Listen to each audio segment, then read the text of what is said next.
Hello, everyone. Gayla Kessler. Welcome to today's Sharing with Sheila segment. My name is Sheila Powell, and I have the privilege of being part of the Human Resources team here at Comox Valley Schools. I respectfully acknowledge that we are living, working, and playing on the traditional territories of the Comox First Nation peoples, whose historical relationships with the land continue to this day. I would like to thank them for the privilege of living on the land and the gift of working with their children. I've invited Amy Fountain to join me today to share some of her experiences working in the district. Welcome, Amy, and thank you for your willingness to be here today. Hi, thanks for having me here.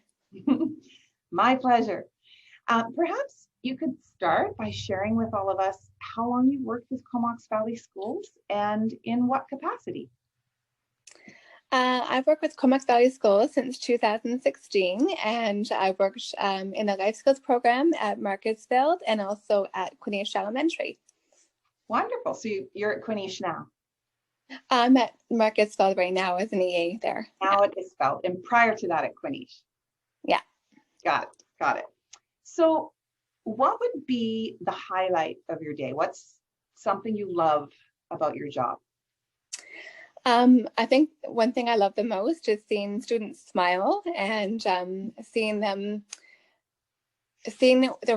faces light up when they accomplish their tasks, and when they, just the connection that is between me and the students. Oh, that's very special. I'm wondering if I wanted to share with everybody, Amy, if it's okay with you, that several months ago now, you and I worked together on a gradual return to work program. And that was after you unexpectedly lost all of your hearing. And while you and I were partnering together on how to safely return you to work, I learned that this was the second time in your life that you'd experienced deafness. So Amy, would you mind telling people who are listening a little bit about your history? Sure. So when I was around 15, 16 years old, I had my hearing was fluctuating a little bit. And so I'd hear really great one day, and the next day I would say to my parents, like, why are you yelling at me? Because they'd have to raise their voice for me to hear, and I couldn't hear very well. And that was right around the time I was trying to graduate. I go to school and then go home and go to sleep because I was so tired from trying to hear teachers all day, just straining to hear. And I didn't know what was going on. It was very sudden. I remember one of the audiologists had said that when they were tracking that loss, they said I had lost 10 to 15 decibels in just 2 weeks alone. So it's kind of like, no wonder I was tired. So that was the first a bit of loss or amount of loss. And then I recently had another amount of loss last October, where I was when I was at Quinish, and suddenly I couldn't hear the PA anymore, and I again didn't know what was going on. And so that was very scary to me. I had to take some time off work and just figure everything out. Get a new hearing aid because the one I had from my previous loss was no longer good enough for the amount of loss that happened again. So yeah, I just took some time off work, got the new hearing aid, and just because of part of who I am was just determined to go back to work. So a few months later I did, and it's been really great. It's challenging now with all the masks people are wearing to figure out, because I can't read lips, but I'm doing my best, and I'm happy to be back. Yeah, I hadn't thought about that until you said it. All of the students, all of the staff wearing masks means that one of the ways you've adapted, which is to read lips, isn't a tool that you can use readily right now. So it's extra challenging. I feel for you. In light of how much you've no doubt had to adapt and learn about your abilities over several years since this happened to you the first time, a really long time ago, Amy, I can't think of a more understanding or empathetic person to help support students who've maybe had a shared experience. And I wondered, has there been a time at work that your abilities provided you a unique opportunity to support a student? Yeah, definitely. Especially with the hearing loss issue. When I'm working with students that have a hearing loss, I know some of the isolation that comes along with that, when with everyone laughing in a room and you have no idea what people are laughing about and what that feels like. And other needs that students have. So yeah, it gives me another level of understanding and empathy and knowing what it feels like.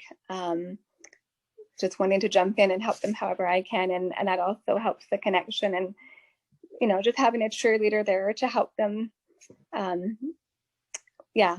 And that's one thing I really love about my job, even though it's hard and even though it takes more effort each day with, especially with the masks and everything, I'm just really happy that I have, even though it's a struggle, that I have that, because it gives me something more to, another level to connect on, that maybe someone that doesn't have that same issue can connect with someone with, because it's kind of like having different eyes to see with. Yeah. So yeah, kind of like that. Many people, we all hear people say to us that, I know how you feel. But in your case, you would truly know how they feel. So, that would be really special and very encouraging for them and create a unique bond of trust. So that's so wonderful. Thank you for everything that you're doing to support students. Maybe, Amy, I'm just going to give you the floor for a second. What would you like to tell students or anyone with hearing loss? Well, hearing loss or any challenge or setback in general, just to keep going. When I lost my hearing initially around age 15, and looking forward to the future, I had no idea what I was going to do. It was a very scary time. I kept looking at what my limitations would be and how I would navigate through life. But looking back now, with all that fear that was there then, and looking at where I am now, just if I had given up, I wouldn't be where I am today. And today I'm working 2 essential jobs. I actually traveled to China and taught ESL. Wow. And even with the hearing loss, and I bought my own house, just because I've just that determination to do whatever I need to do to survive and take care of myself, and not let something that could hinder me get in the way. So don't let things get in the way. Obstacles don't prevent you from your calling, they can prepare you for it. So don't give up.